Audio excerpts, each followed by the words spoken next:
For my second uh,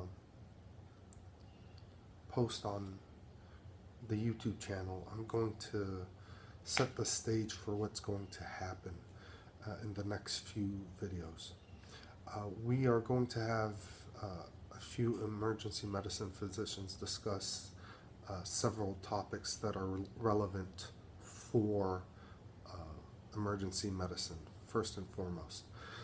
The idea being that emergency medicine is the gateway medicine into the hospital.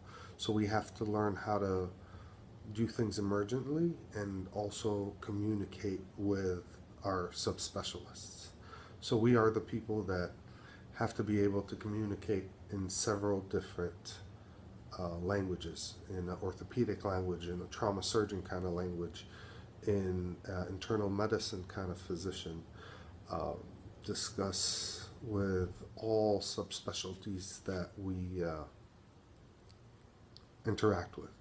I find it from a resident that me picking up the phone call, I'm speaking mostly to our surgical subspecialists, and I'm speaking to either the ICU,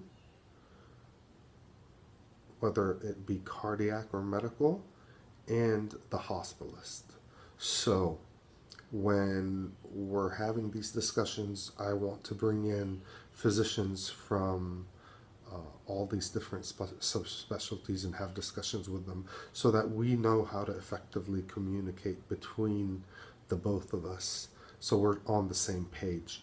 Because sometimes what we do and what the subspecialists want done seem to contradict each other, and part of the reason I find there's contradiction is that we haven't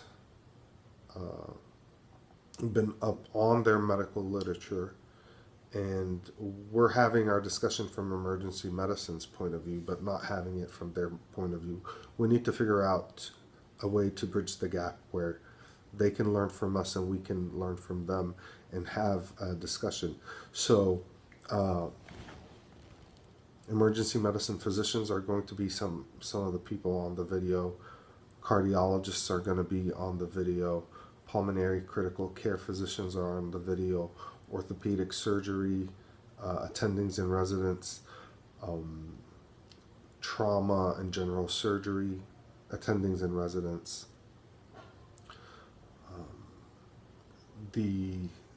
some of the hospitalists, and some of the senior residents in internal medicine who run the ICUs. So other than the attendings, also the residents, because you need to be able to communicate from resident to resident as well. And so it's important for you as a young intern or a fourth-year medical student who wants to communicate with the upper to know how to convey the messages so that you build trust. So the idea is, how do you communicate effectively to build trust? And part of it is knowing the information which we're going to set forth from our discussion with the attendings, and we're going to touch on some of the research and the evidence base, but also some of it is how do you communicate, and that's what's going to be happening in the next several posts.